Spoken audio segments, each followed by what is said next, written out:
Welcome to the another tutorial of D জিওগ্রাফার। সকলকে স্বাগত। আজকে আমরা আলোচনা করব আন্ডার গ্র্যাজুয়েটের নতুন সিলেবাস অনুসারে সেমিস্টার ওয়ানের যে পরিবেশবিদ্যা বা ভিএসি অথবা ভ্যালু অ্যাডেড কোর্স, যেটা নতুন curriculum and credit framework for under graduate প্রোগ্রামের নতুন পলিসি অনুসারে, সেই নতুন এডুকেশন পলিসির অন্তর্গত 4 ইয়ার যে গ্র্যাজুয়েশন সিস্টেম রয়েছে তার আন্ডারে পরিবেশবিদ্যার প্রকল্প রূপায়ণ বা প্রজেক্ট, অর্থাৎ এই প্রকল্প বা প্রজেক্ট অর্থাৎ পরিবেশবিদ্যা প্রজেক্ট আমরা কিভাবে তৈরি করব সেই বিষয়ের খুঁটিনাটি সম্বন্ধে আজকে আমরা এই ভিডিওতে জানব। আমি জানি যে এই পরিবেশবিদ্যা প্রকল্প বা প্রজেক্টটা নিয়ে সকলের মধ্যে একটা উৎকণ্ঠা বা উদ্বিগ্ন থাকো যে কিভাবে আমরা প্রজেক্টটা তৈরি করব, কি কি কম্পোনেন্ট থাকবে, ডেটা কোথা থেকে পাবো, কোন কোন বিষয়গুলো রাখতে হবে, ছবি কীরকম হবে, এই সমস্ত নানা বিষয়ের উত্তর আমরা আজকে এই টিউটোরিয়ালে শিখব। ওকে, তো চলো আমরা প্রথমে দেখে নিই। এর আগে যাওয়ার আগে আমরা মূল বিষয়ে যাওয়ার আগে একবার দেখে নেওয়া যাক যে এই যে প্রজেক্ট, এই প্রজেক্টে আমাদের নম্বর বিভাজন কীরকম করে থাকে। তো এখানে দেখো, আমি বিদ্যাসাগর ইউনিভার্সিটির একটা অফিসিয়াল যে নোটিফিকেশান সেটা তুলে ধরেছি, যেখানে নম্বর বিভাজন অর্থাৎ ফার্স্ট সেমিস্টারে এই ভিএসি তে কীভাবে নম্বর থাকে সেটা দেখো দেওয়া হয়েছে। প্রথমেই দেখো এখানে দুটো পার্টে এই বিএসসি টোটাল প্রজেক্টটাকে দুটো পার্টে ভাগ করা হয়েছে। একটা হচ্ছে ইএসি বা এন্ড সেমিস্টার এক্সামিনেশন, যেটা হবে 50 মার্কসের। আরেকটা হচ্ছে সিএ বা কন্টিনিউয়াস অ্যাসেসমেন্ট, যেটা হবে 50 মার্কসের। অর্থাৎ এন্ড সেমিস্টার এক্সামিনেশন কি, তোমাদের সেমিস্টারের শেষে যে পরীক্ষাটা হয়, যেটা বাইরের কলেজে গিয়ে পরীক্ষা দিতে হয়, সেটাই হচ্ছে এন্ড সেমিস্টার এক্সামিনেশন, যেটা হবে কত নম্বরের, 50 মার্কসের। আর বাকি যেটা থাকলো কন্টিনিউয়াস অ্যাসেসমেন্ট, সেটার আন্ডারে সেটাকে আবার 3টে ভাগে ভাগ করা হয়েছে। এখানে দেখো, তাদের মধ্যে এই 50-এর মধ্যে 30 নাম্বার থাকবে প্রজেক্টের জন্য। অর্থাৎ এই প্রজেক্ট কতটা গুরুত্বপূর্ণ একবার ভেবে দেখো, যে 30 নাম্বার থাকবে এই প্রজেক্ট থেকে। বাকি থাকবে ইন্টারনাল অ্যাসেসমেন্ট, যেটা থাকবে মাত্র 15 নাম্বারের। আরেকটা জিনিস থাকবে যেটা হচ্ছে ক্লাস অ্যাটেন্ডেন্স, যেটা থাকবে 5 মার্কসের। এই 30, 15 এবং 5 এই মিলিয়ে মোট 50 নাম্বারের থাকবে তোমাদের এই কন্টিনিউয়াস অ্যাসেসমেন্ট, বা যেটা কলেজের দ্বারা কন্ডাক্ট করা হবে। অর্থাৎ এটা কলেজ নিজেরা অর্গানাইজ করবে। আর এই এন্ড সেমিস্টার এক্সামিনেশন, যেটা কিন্তু ইউনিভার্সিটি অর্গানাইজ করবে। ইউনিভার্সিটি থেকে কোশ্চেন আসবে এবং সেই কোশ্চেনে তোমাদের পরীক্ষা দিতে হবে। সেই কোশ্চেন কীরকম হবে, কোশ্চেনের প্যাটার্ন কী হবে, কীভাবে উত্তর লিখবো, কত মার্কের শর্ট কোশ্চেন থাকে, সেই বিষয়ে আমি একটা পরবর্তীতে কোনো সময় একটা ভিডিও দেবো, যে কীভাবে কোশ্চেন হবে, কীভাবে আমরা আলোচনা করবো, সেইগুলো নিয়ে আলোচনা করবো পরবর্তী কোনো ভিডিও। তো আজকে আমরা যে মূল বিষয় সেটা হচ্ছে প্রজেক্ট। তো প্রজেক্টের অন্যান্য কী কী বিষয় থাকবে সেটা একবার দেখে নেওয়া যাক। তার আগে চলো একবার দেখে নিই, এই যে ভিএসি বা ভ্যালু অ্যাডেড কোর্স, এই ভিএসি বা ভ্যালু অ্যাডেড কোর্সে তোমাদের সেমিস্টারে টোটাল যে সিলেবাস, সেই সিলেবাসটা কী কী আছে সেটা একবার দেখে নিই। দেখো, এই সিলেবাসকে টোটাল 100 মার্কের সিলেবাস। এখানে আমরা 8টা ইউনিট দেখবো, ইউনিট 1, 2, 3, 4 এরকম করে মোট 8টা ইউনিট আছে। এই 8টা ইউনিটের মধ্যে 8 নম্বরে যেটা আছে সেটাই হচ্ছে আমাদের মূল আজকের আলোচনার বিষয়, সেটা হচ্ছে ফিল্ড ওয়ার্ক। এই ফিল্ড ওয়ার্কে দেখো, এই ইউনিট 8 এখানে কতগুলো বিষয় দেওয়া আছে, যে তুমি কোন কোন বিষয়গুলো নিয়ে তোমার এই প্রজেক্ট রিপোর্টটা তৈরি করবে। সেই বিষয়গুলো সম্বন্ধে যদি জানতে চাও, আমি পরবর্তী পর্যায়ে এটাকে খুব সুন্দরভাবে ডিসকাস করেছি, যে কোন টপিকটা কীভাবে, কোন টপিক নিয়ে আলোচনা করব, সেটা আমরা নেক্সট পেজে গিয়ে দেখবো। দেখো, এখানে ইউনিট 8-এর যে সমস্ত বিষয়গুলো নিয়ে তোমাদের প্রজেক্টটা তৈরি করতে হবে, এর মধ্যে যে কোনো একটা তোমাকে নিতে হবে তোমার প্রজেক্টের সাবজেক্ট হিসেবে বা প্রজেক্টের টপিক হিসেবে। তুমি যে কোনো খুশি, যেটা খুশি তোমার নিতে পারো, বা তোমাদের কলেজ যেটাকে প্রেফার করবে সেটা নিতে পারো। দেখো, ইউনিট 8-এ যে কয়েকটা বিষয় আছে, যে 6টা টপিকের কথা এখানে বলা হয়েছে, এই 6টা টপিক সম্বন্ধে একটু আমরা আলোচনা করে নিই। কী কী আছে দেখো, প্রথম 1 নম্বরে যেটা আছে, visit to an area to document environmental assets, river, forest, grassland, mountain, hill ইত্যাদি। অর্থাৎ এখানে কি বলেছে, পরিবেশগত সম্পদ নথিভুক্ত বা পর্যালোচনা করতে একটি স্থানীয় এলাকায় সমীক্ষা করা। এই স্থানীয় এলাকা মানে তুমি যে এলাকায় থাকো বা তোমার কলেজ যে এলাকায় আছে তার আশেপাশের কোনো একটা লোকাল এরিয়া বা স্থানীয় এলাকা, যেটা নদী হতে পারে, যেটা বনভূমি হতে পারে, যেটা তৃণভূমি হতে পারে, পাহাড় হতে পারে বা পর্বত হতে পারে। এই কতগুলো বিষয়ের মধ্যে, বা অন্যান্য কোনো যদি থাকে, হ্রদ হয়তো কারোর কাছে আছে, কারো হয়তো কোনো একটা বড় জলাভূমি আছে, ব্যারেন ল্যান্ড আছে, পতিত ভূমি পড়ে আছে, বা এগ্রিকালচার কৃষিক্ষেত্র আছে, সে যে কোনো টপিক নিতে পারো। সেখানে কি করতে হবে তোমাকে, তার যে সম্পদ, অর্থাৎ একটা নদীতে কোন ধরনের সম্পদ থাকে, কিছু উদ্ভিদ থাকে, কিছু প্রাণী জগৎ থাকে, আবার কিছু অজৈব বা জড় পদার্থ থাকে, সেই সমস্ত কোন কোন পদার্থগুলো আছে, সেই সমস্ত পদার্থগুলো তোমাকে নথিভুক্ত করবে এবং সুন্দর করে সাজিয়ে সেগুলোকে তুলে ধরতে হবে। এটা একটা টপিক। দ্বিতীয় যে টপিকটা বলেছে, দেখো কি বলেছে, যে কোনো একটি স্থানীয় দূষিত এলাকা পর্যবেক্ষণ করা। অর্থাৎ এক্ষেত্রেও বলেছে যে লোকাল এরিয়া, তোমাদের প্রজেক্টটা যেটা তৈরি হবে, টোটাল যে সাবজেক্টগুলো আছে সেগুলো সমস্ত কিন্তুই তোমার লোকাল এরিয়ার উপরে, স্থানীয় এলাকার উপরে, কলেজ যেখানে আছে নতুবা তোমার বাড়ির বাড়ি যেখানে আছে সেই লোকাল এরিয়ার উপর কিন্তু তোমাকে এই প্রজেক্টটা তৈরি করতে হবে, একটা কথা। এবার কি বলেছে দেখো 2 নম্বরে, যে কোনো একটা দূষিত এলাকা, দূষিত এলাকা মানে কি, যেগুলো পলিউটেড আছে, যেমন আমরা দূষিত বলতে বুঝি জল দূষণ, বায়ু দূষণ, শব্দ দূষণ, এগুলো। এবার সেই দূষিত এলাকাগুলোর মধ্যে কোনটা হতে পারে, শহর হতে পারে, গ্রাম হতে পারে, শিল্প হতে পারে, কৃষি হতে পারে। এই চারটের যে কোনো একটা দূষিত এলাকা, অর্থাৎ যেখানে আমরা কি জানি শহর হলে জল দূষণের পরিমাণ বেশি হবে, বা বায়ু দূষণ বেশি হবে, শব্দ দূষণ বেশি হবে, এইরকমই কোনো একটা দূষিত এলাকা, পলিউটেড এরিয়া তোমাকে সিলেক্ট করতে হবে, সেই সম্বন্ধে তোমাকে তোমার প্রজেক্ট রিপোর্ট তৈরি করতে হবে।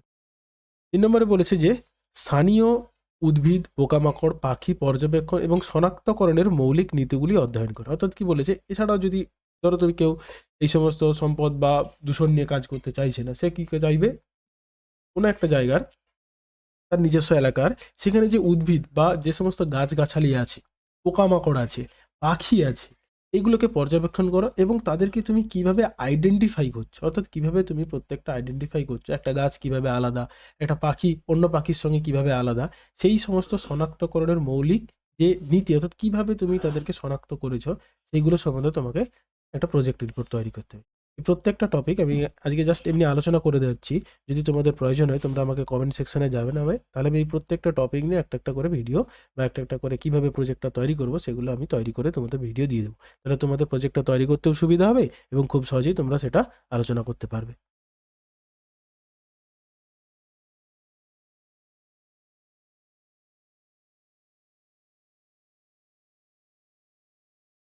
ওকে, নেক্সট দেখো 4 নম্বরে কি বলেছে, study of simple ecosystem, pond, river or daily rich.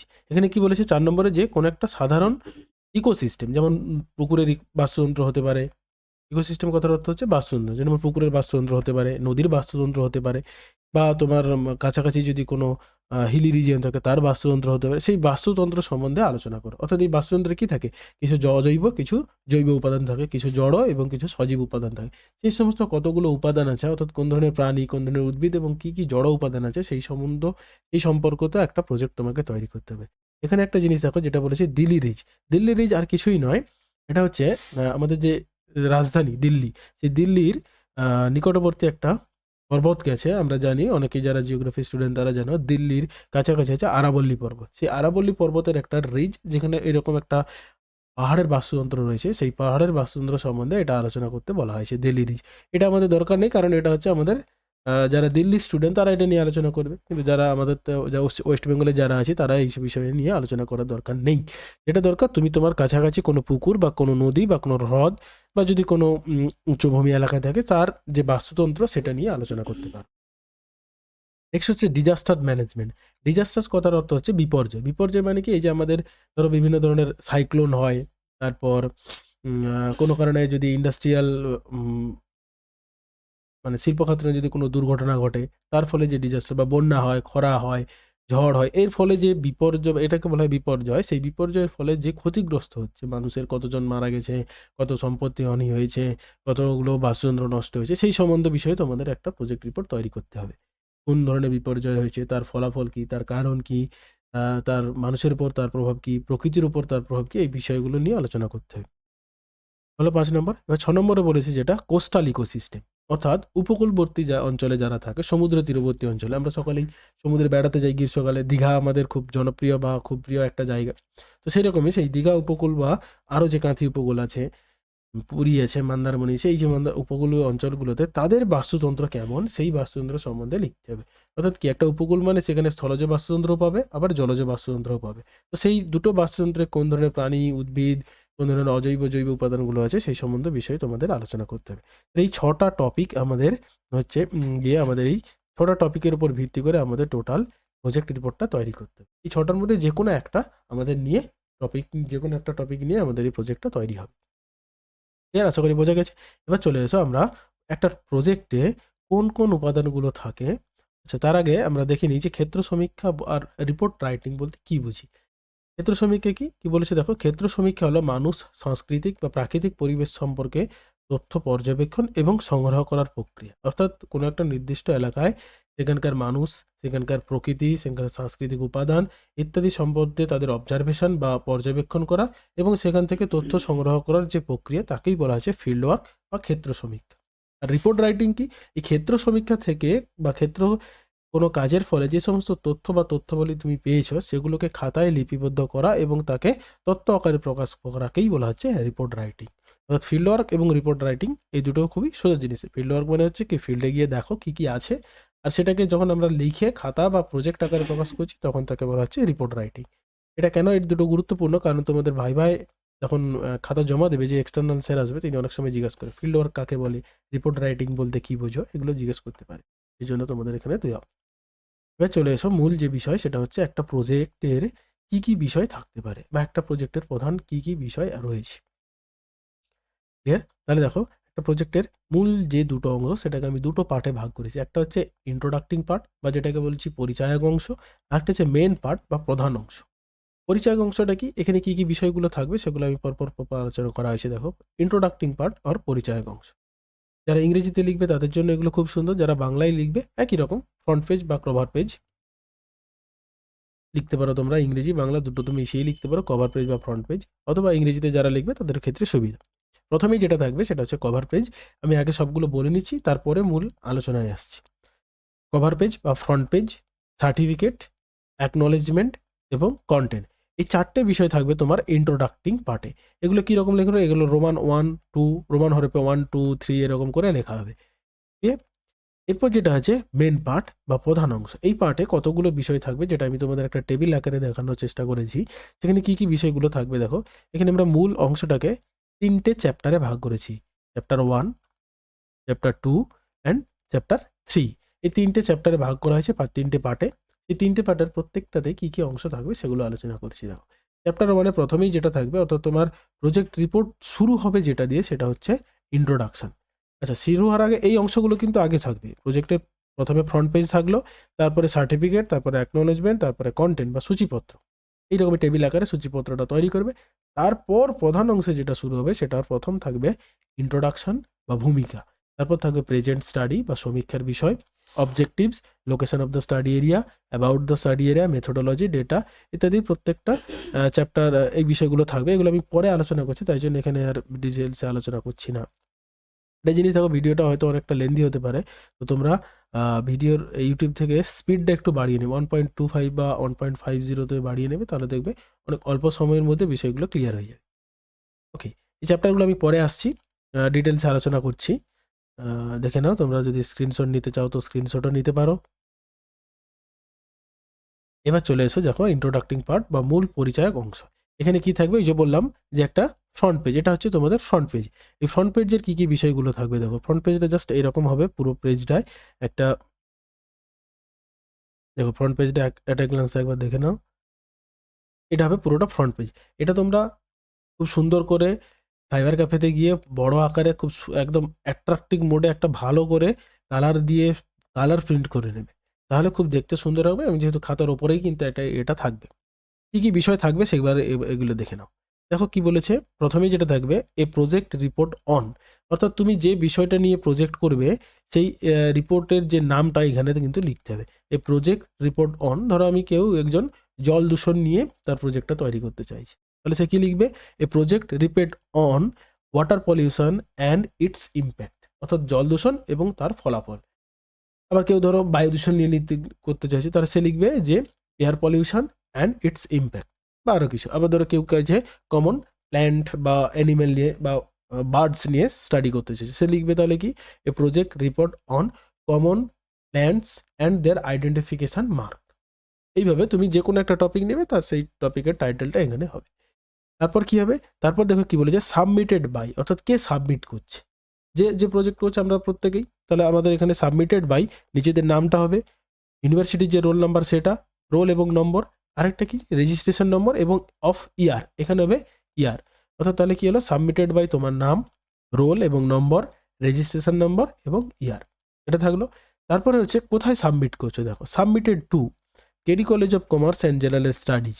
আমি একটা কলেজের নাম নিয়েছি, এখানে আমাদের কলেজের নাম KD college of commerce and general studies in partially fulfilment of the requirements for the award of bachelor degree, কারণ তোমরা ব্যাচেলার ডিগ্রি অ্যাওয়ার্ডের জন্য এই প্রজেক্টটা জমা দিচ্ছ। ফলে এইটুকু জিনিস যা আছে শুধু নিজেদের কলেজের নামটা চেঞ্জ করবে, বাকি যেটুকু অংশ আছে সেটুকু অ্যাজ ইট ইজ রাখবে। টাইপ করতে পারো বা হাতে লিখতে পারো সুন্দর করে। তারপরে লিখবে BA, BSc, BCom, honours or general. যদি তুমি অনার্সের হও তাহলে অনার্স লিখবে, আর যদি জেনারেলের স্টুডেন্ট হও তাহলে জেনারেল করবে। সেমিস্টার 2 আছে এখানে, এটা হবে সেমিস্টার 1। এক্সামিনেশন তুমি যে ইয়ারে এক্সামিনেশন দেবে সেই এক্সামিনেশন ইয়ারটা এখানে লিখবে। নেক্সট যেটা দেখা বলেছে, এখানে পেপারের টাইটেলটা আলাদা হবে, কারণ তোমাদের নতুন যেটা আছে সেই অনুযায়ী এখানে লিখবে value paper value added course 01, ইউনিটের জায়গায় লিখবে ইউনিট 1। ওকে, এবার তোমার ইউনিভার্সিটির নাম দেবে, ইউনিভার্সিটির যদি পারো লোগো দেবে, আর এখানে যদি ওপরে পারো তো নিজেদের কলেজের লোগো দিতে পারো। এই অংশের দুটো কলেজের যে লোগো সেটা দিয়ে দিলে, এখানে ইউনিভার্সিটির লোগো দিলে। যে যার ইউনিভার্সিটি, এটা বিদ্যাসাগর ইউনিভার্সিটি, সেই জন্য বিদ্যাসাগর ইউনিভার্সিটির লোগো দেওয়া হয়েছে। তোমাদের যে যার ইউনিভার্সিটির লোগো দিয়ে দিবে, আর এখানে ইয়ারটা দিবে। এইভাবে একটা প্রপার ওয়েতে প্রজেক্টের ফ্রন্ট পেজটা তৈরি করবে। এবং এটা আমি বললাম যে আগে অবশ্যই কালার প্রিন্ট করবে, তাহলে দেখতে অনেক সুন্দর হবে। তাহলে এটা একদম ফ্রন্ট পেজ, একদম খাতার প্রথমেই থাকবে। তারপরে যেটা থাকবে দেখো, এটা বলছে তোমার সার্টিফিকেট, অর্থাৎ তুমি যে স্যারের আন্ডারে বা যে তোমার সুপারভাইজার, সে তোমাকে সার্টিফাইড করবে, সেই সার্টিফিকেটটা তোমাকে এখানে লিখতে হবে। দেখো এখানে আছে সিগনেচার অফ সুপারভাইজার, অর্থাৎ তোমার যে সুপারভাইজার আছে, অর্থাৎ যে স্যারের আন্ডারে তুমি প্রজেক্টটা করছো, সেই স্যারের এখানে সিগনেচার হবে। এটাতে কি কি থাকবে, এটা তোমাদের এটা খাতায় লিখতে পারো, এরকম কলেজের প্যাডে তোমাদের স্যার, যে স্যার প্রজেক্ট নেবেন তিনি এটা দিয়ে দেবেন। কি কি থাকবে দেখো, দিস ইজ সার্টিফাইড দ্যাট, এখানে তোমাদের নিজেদের নাম হবে, রোল নাম্বার, রেজিস্ট্রেশন নম্বর এবং ইয়ার, একই জিনিস যেটা ফ্রন্ট পেজে আছে। Student of BA, BSc, BCom, semester 1 in honours, যদি অনার্স হয়, বা জেনারেল হলে জেনারেল, নিজেদের কলেজের নাম হবে। তারপর লিখবে এনভায়রনমেন্টাল প্রজেক্ট অন, অর্থাৎ তোমার যে প্রজেক্টের যে নাম সেটা, যেটা এই ফ্রন্ট পেজে লিখেছো, এখানে যেটা লিখলে প্রজেক্টের নাম, সেটা কিন্তু এখানেই হবে প্রজেক্টের নাম। তাহলে এখানে তোমার নাম, রোল নাম্বার এবং এই অংশে থাকবে প্রজেক্টের নাম দিয়ে, এখানে তোমাদের যে যিনি টিচার হবেন তিনি সিগনেচার করে দেবেন। তাহলে তোমার এই সার্টিফিকেটটা কমপ্লিট হয়ে গেলো। এরপর যেটা আসছে সেটা হচ্ছে অ্যাকনোলেজমেন্ট। অ্যাকনোলেজমেন্ট কথার অর্থ হচ্ছে কৃতজ্ঞতা স্বীকার, অর্থাৎ তুমি তোমার এই কাজ করতে গিয়ে যাদের সাথে সাহায্য নিয়েছো, ধরো তুমি পাড়ায় কেউ তোমাকে হেল্প করেছে, কোনো ভাই বা কোনো বন্ধু তোমাকে হেল্প করেছে, বা কোনো স্কুলের টিচার তোমাকে হেল্প করেছে, বা অথবা এবং তোমার যে গাইড বা সুপারভাইজার সে তো হেল্প করেইছেন, তো তার নামটা এখানে দেবে। কারণ কি, ওই যে গাইড সেই কিন্তু তোমাকে টোটালটা কেমনভাবে প্রজেক্ট হবে, কিভাবে করতে হবে সেগুলো সম্বন্ধে ইনস্ট্রাকশন দেবে, ফলে তার নামটা এখানে হবে। যদি অন্য কেউ থাকে তাহলে তাদের নামও এখানে অ্যাড করতে পারো। অ্যাকনোলেজমেন্ট, তো কি লিখবে যে যেমন এটা আছে একই রকমভাবে হাতে লিখতে পারবো, প্রিন্টও করতে পারো। এর পিডিএফ লিঙ্ক আমি তোমাদের ডেসক্রিপশন বক্সে দিয়ে দেবো, সেখান থেকে তোমরা এটা ডাউনলোডও করে নিয়ে প্রিন্ট করে নিতে পারো, অথবা নিজেরা হাতে লিখতে পারো। কি লেখা থাকবে দেখো, I express my deep sense of gratitude to my supervisor. সুপারভাইজারের নাম, অর্থাৎ যে স্যারের আন্ডারে তুমি করছো এখানে তার নাম হবে। এটা কিন্তু মাথায় রাখবে, নিজেদের নাম লিখবে না, এখানে স্যারের নাম হবে, আর আগেরটাতে এখানে হবে নিজেদের নাম। এটা তোমাকে স্যার সার্টিফাইড করছে, আর এটা তুমি স্যারকে কৃতজ্ঞতা প্রকাশ করছো। আর এই অংশে থাকবে তোমার নিজের নাম, রোল নাম্বার, রেজিস্ট্রেশন নাম্বার এবং ইয়ার যদি থাকে ইয়ার। ক্লিয়ার? তাহলে এই 3টে পেজ বোঝা গেল। একটা হচ্ছে ফ্রন্ট পেজ, দ্বিতীয় হচ্ছে সার্টিফিকেট, 3 নম্বরে হচ্ছে অ্যাকনোলেজমেন্ট বা কৃতজ্ঞতা স্বীকার। যারা বাংলায় লিখছো তারা ইংরেজিতে এটা লিখতে পারো, কোনো সমস্যা নেই। যারা ইংরেজিতে লিখছো তারা তো লিখেই নেবে। নেক্সট হচ্ছে কন্টেন্ট বা সূচিপত্র। এই কন্টেন্ট বা সূচিপত্রটা কিন্তু প্রথমেই তৈরি করতে যাবে না, কারণ এখানে দেখো পেজ নাম্বার দেওয়া আছে। চ্যাপ্টার 1, 2, 3 করে যে বিষয়গুলো আগে তোমরা লিখবে, সেগুলো কত নম্বর পেজে আছে বা কত নম্বর পেজের মধ্যে পড়ছে, সেই পেজ নাম্বারগুলো এখানে লিখতে হবে। এই জন্য এই বিষয়গুলো আগে লিখে নেবে, কিন্তু পেজ নাম্বারগুলো দেবে না। খাতা একদম কমপ্লিট হওয়ার পর তারপর এই পেজ নাম্বারগুলো দেবে। কারণ এই যে মার্কিংগুলো দেখছো 1.1, 1.2, 1.3, এই মার্কিংগুলো কিন্তু গুরুত্বপূর্ণ। কারণ তুমি খাতাটা কমপ্লিট করার পর হয়তো দেখলে যে ইন্ট্রোডাকশনটা 1.1 আছে, প্রেজেন্ট স্টাডি হয়তো 1.3 হয়ে গেছে, বা অবজেক্টিভসটা আগে চলে এসেছে, তখন সেগুলো চেঞ্জ করতে। ফলে এই মার্কগুলো দেবে না, লিখতে পারো, এবং পেজ নাম্বারটাও দেবে না। খাতা কমপ্লিট হওয়ার পর ওই মার্কগুলো এবং পেজ নাম্বারটা দেবে। এরকমভাবে তোমাদের একটা কন্টেন্ট তৈরি করতে হবে, যেখানে তোমার টোটাল প্রজেক্টের যাবতীয় বিষয়টা কিন্তু এখানে থাকবে। এই 4টে হচ্ছে তোমার ইন্ট্রোডাক্টরি পার্ট বা ফ্রন্ট পেজ। ক্লিয়ার? এই 4টে তাহলে হয়ে গেলে। এগুলো কিন্তু প্রজেক্টের পার্ট নয়, এগুলো সবার একই হবে, সবার আলাদা হবে না, সবার একই হবে। এরপর আসছি প্রজেক্টের মূল অংশে, যেটা কিন্তু প্রধান অংশ হিসেবে আমি বলেছি। সেই মূল অংশে কি কি বিষয় থাকবে, প্রত্যেকটা কিভাবে লিখবে, কেমনভাবে লিখবে, সেই বিষয়গুলো সম্বন্ধে আমি এখানে আলোচনা করেছি। ঠিক আছে, তাহলে প্রথমে চলে এসো মেন পার্ট বা প্রধান অংশ। ওকে, তাহলে দেখো ইন্ট্রোডাকশন বা ভূমিকা, যারা ইংরেজিতে লিখবে তারা ইন্ট্রোডাকশন লিখবে, আর যারা বাংলায় লিখবে তারা ভূমিকা লিখবে। অথবা যদি যারা বাংলায় লিখবে তারা ইংরেজিতেও যদি লেখো তাহলেও কোনো সমস্যা নেই। তো ভূমিকা অংশে কি কি থাকবে সেটা একবার দেখে দেখো। ভূমিকাতে কি বলেছে, 15 থেকে 20টি লাইন অথবা একটি পেজে লিখতে হবে। অর্থাৎ তোমার যে ভূমিকার যে লেখাগুলো হবে সেটা 15 থেকে 20টা লাইনের মধ্যে অথবা একটা পেজ, যেটা আগে হবে সেটা এইভাবে লিখতে হবে। কি থাকবে, প্রজেক্টের বিষয়ে, প্রজেক্টের সম্বন্ধে লিখতে হবে। অর্থাৎ তুমি যে টপিকটা নেবে সেই টপিক সম্বন্ধে বা সেই বিষয় সম্বন্ধে তোমাকে এখানে লিখতে হবে। কি কি লিখতে হবে, লিখতে হবে যেমন কি দেখো, যে তোমার টপিক কি, কাকে বলে। যদি আহ, কেউ জল দূষণ, আমি যেমন উদাহরণ হিসেবে এখানে জল দূষণ নিয়েছি, আমি জল দূষণকে উদাহরণ হিসেবে নিয়ে পুরো প্রজেক্টটা আলোচনা করছি, তাহলে তোমাদের বুঝতেও সুবিধা হবে এবং আমার বলতেও সুবিধা হবে। দেখো জল দূষণ, তাহলে আমি কি নিয়েছি, আমার টপিক জল দূষণ। তাহলে আমি কি লিখবো, প্রজেক্ট সম্বন্ধে কি লিখবো, জল দূষণ কাকে বলে, জল দূষণের ফলে কি হয়, জল দূষণের কারণগুলো কি কি, কি কি প্রভাব ফেলে এবং এর ফলাফল কি কি হয়, সেই বিষয়ে তুমি 1 2 লাইন 3 লাইন করে এরকম লিখতে লিখতে মোট 15 থেকে 20টা লাইন হবে। আর কি লিখবে, পরিবেশের সঙ্গে তার কি সম্পর্ক রয়েছে, অর্থাৎ ওই জল দূষণের ফলে পরিবেশের উপর কি প্রভাব পড়ে বা পরিবেশের সঙ্গে কি সম্পর্কযুক্ত সেই বিষয়গুলো নিয়ে এখানে আলোচনা করতে হবে। তাহলে দেখো যে কেউ জল দূষণ নিতে পারে, আবার কেউ অন্য কিছু নিতে পারে, তাহলে সেই সম্বন্ধে তথ্যগুলো তোমাকে নিতে হবে। এই তথ্যগুলো তুমি কোথায় পাবে, এই তথ্যগুলো পাবে ইন্টারনেটে পাবে, অথবা যে বই আছে পরিবেশবিদ্যার যে বই, সেই বই থেকে তুমি তথ্য পেতে পারো। সুতরাং তাহলে আমাদের ইন্ট্রোডাক্টিং পার্ট একদম প্রথম ভূমিকা খুব সুন্দর করে লিখতে হবে এবং এখানে এই সমস্ত বিষয়গুলো নিয়ে থাকবে। ক্লিয়ার? এবার চলে এসো প্রেজেন্ট স্টাডি। 2 নম্বরে যে পয়েন্ট থাকবে সেটা হচ্ছে প্রেজেন্ট স্টাডি বা সমীক্ষার বিষয়। অর্থাৎ যে ইন্ট্রোডাকশনের যে টপিকটা তুমি নিয়েছো সেই টপিকটা সম্বন্ধে এখানে 2 4 কথা থাকবে। ইন্ট্রোডাকশনে আরও অনেক কিছু কথা থাকতে পারে, জল দূষণ সম্বন্ধে অন্যান্য বিষয় থাকতে পারে, এখানে 15 থেকে 20টা লাইন, কিন্তু এখানে থাকবে মাত্র 5 থেকে 7টি বাক্যে লিখতে হবে। অর্থাৎ এখানে প্রপারলি তোমার যে বিষয় সেই বিষয় সম্বন্ধে লিখতে হবে, কি নিয়ে প্রজেক্ট করা হবে সেই বিষয়ে সম্বন্ধে লিখতে হবে। জল দূষণ সম্বন্ধে একই রকম ওখানেও লিখতে পারে, এখানেও ছোট ছোট করে লিখতে হবে। তার কারণ কি, জল দূষণের সংজ্ঞা কি, তার কারণ, তার ফলাফল, তার প্রভাব ইত্যাদি বিষয়গুলো ছোট্ট করে। এটা কিন্তু আলাদা পেজে হবে, পরের পেজ শুরু হবে 2 নম্বর পেজে এই প্রেজেন্ট স্টাডি বা সমীক্ষার বিষয় নিয়ে। তাহলে এখানে 2 3টে বাক্যে লিখলে বা 5 7টি বাক্যে লিখবে, এর বেশি কিন্তু জেনে নেওয়া হয়। 3 নম্বরে যেটা হচ্ছে অবজেক্টিভস, এটা কিন্তু সব থেকে গুরুত্বপূর্ণ অংশ কোন একটা প্রজেক্টের। অবজেক্টিভস মানে উদ্দেশ্য, তুমি তোমার প্রজেক্টটা কি উদ্দেশ্য নিয়ে করছো। এখানে কি বলেছে, 3 থেকে 4টি উদ্দেশ্য লিখতে হবে। অর্থাৎ খুব বেশি উদ্দেশ্য হবে না, 3 থেকে 4টি উদ্দেশ্য লিখতে হবে। উদ্দেশ্যগুলো কিরকম হবে দেখো, এখানে বলেছে 1 2 3 4 এইভাবে পরপর লিখতে হবে। অর্থাৎ 1 নম্বর দিলে তুমি একটা উদ্দেশ্য লিখলে, 2 নম্বর দিলে আরেকটা উদ্দেশ্য, 3 নম্বর দিলে আরেকটা, 4 নম্বর দিলে, এইভাবে 3টে থেকে 4টে, 3টে অথবা 4টে উদ্দেশ্য তুমি লিখবে, এর বেশি লিখবে না। কি বলেছে, টপিকের সঙ্গে সামঞ্জস্যপূর্ণ। তো যে বিষয়টা তুমি এখানে সিলেক্ট করলে প্রেজেন্ট স্টাডির ক্ষেত্রে, সেই বিষয়ের সঙ্গে যেন সামঞ্জস্যপূর্ণ হয়। এরকম, ধরো তুমি জল দূষণ নিয়ে কাজ করতে চাইছো, তাহলে তোমার প্রথম উদ্দেশ্য হবে জল দূষণের কারণগুলি কি কি।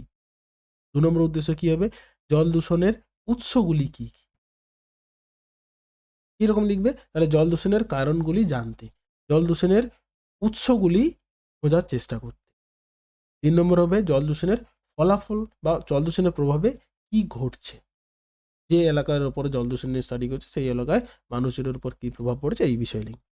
শেষে যেটা বলেছে দেখো, শেষে উদ্দেশ্য হবে প্রতিকারের উপায়, শেষ উদ্দেশ্য হবে প্রতিকারের উপায়। অর্থাৎ যে কোনো প্রজেক্টের শেষে থাকবে তোমার সলিউশন, তুমি তোমার প্রজেক্টের মাধ্যমে কি কি সমাধান দিচ্ছ সেই বিষয়গুলো নিয়ে আলোচনা হবে লাস্ট উদ্দেশ্য। তাহলে কি থাকবে, তাহলে আমি বলবো যে শেষ উদ্দেশ্য, আমার 4 নম্বর উদ্দেশ্য হবে যে জল দূষণের প্রভাবগুলো থেকে আমি কিভাবে মানুষজনকে রক্ষা করব বা জল দূষণের প্রভাবকে আমরা কিভাবে এড়িয়ে যেতে পারি, এই বিষয়টা হবে।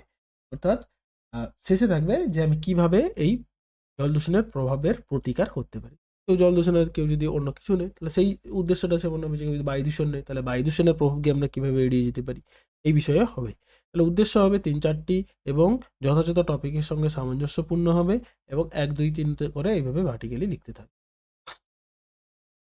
নেক্সট হচ্ছে দেখো, লোকেশন অফ স্টাডি এরিয়া বা সমীক্ষা ক্ষেত্রের অবস্থান। সমীক্ষা ক্ষেত্রের অবস্থানটা কি, অর্থাৎ তুমি যে টপিকটা নিয়েছো এই টপিকটা বা সেই বিষয়টা কোথায় তোমরা দেখতে পাচ্ছ।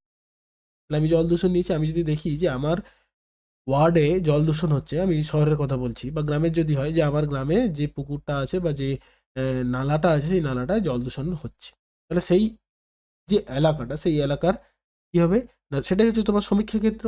যে এলাকায় তুমি তোমার সার্ভেটা করবে সেটাই হচ্ছে সমীক্ষা ক্ষেত্র। সেই সমীক্ষা ক্ষেত্রের নাম, ঠিকানা ইত্যাদি হবে। নাম বলতে কি, যে সমীক্ষা ক্ষেত্রটি কোথায় অবস্থিত। আমি যদি দেখি মেদিনীপুরের কোনো একটা ওয়ার্ডের আমি নিলাম, তাহলে সেই ওয়ার্ডের নাম দেবো যে আমার এলাকার হচ্ছে এই ওয়ার্ড, এর ঠিকানা হচ্ছে এই, এর শহর এই, এর পূর্ব পশ্চিম মেদিনীপুর জেলা, মেদিনীপুর টাউন এই আন্ডারে, মিউনিসিপ্যালিটির আন্ডারে।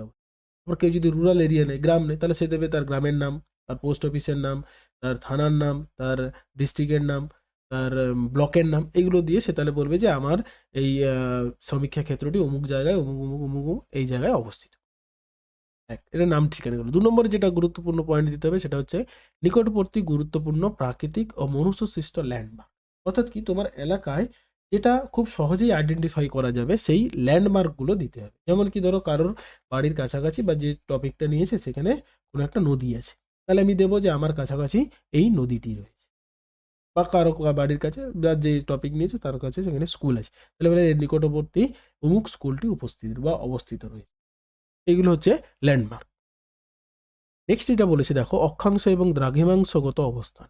এটা একটু গুরুত্বপূর্ণ জিনিস, এটার জন্য তোমাদের একটু একটা বিষয় আমি বলে দিই। এই বিষয়টা অক্ষাংশ এবং দ্রাঘিমাংশগত অবস্থান বা ল্যাটিটিউড এবং লঙ্গিটিউডিনাল যে অবস্থান, সেটা কিন্তু তোমাদের প্রজেক্টের জন্য অবশ্যই থাকে টপিকে। এই বিষয়টা কোথা থেকে পাবে? এই বিষয়টার জন্য তোমরা গুগলে সার্চ করতে হবে। গুগলে দেখো, ভিডিওটা খুব লেন্দি হয়ে গেছে, সেই জন্য আমি পরবর্তী অংশটা পার্ট 2-তে আলোচনা করছি। আর যদি তোমাদের টপিকটা ভালো লেগে থাকে তাহলে বন্ধুদের মধ্যে অবশ্যই শেয়ার করো, আর অবশ্যই পার্ট 2 ভিডিওটা দেখো। আর তোমাদের কোনো বিষয়ে যদি কোনো টপিক নিয়ে ভিডিওর প্রয়োজন হয় তাহলে আমাকে কমেন্ট করে জানিও, আমি তাহলে সেই নির্দিষ্ট বিষয়ের উপর বা নির্দিষ্ট টপিকের উপর ভিডিও করে তোমাদের দিয়ে দেবো, যাতে করে তোমরা প্রজেক্টগুলো খুব সহজে তৈরি করতে পারো। ওকে, তো ভালো থেকো, ভালো করে পড়াশোনা করো, অবশ্যই পার্ট 2 ভিডিওটা দেখো। Thank you.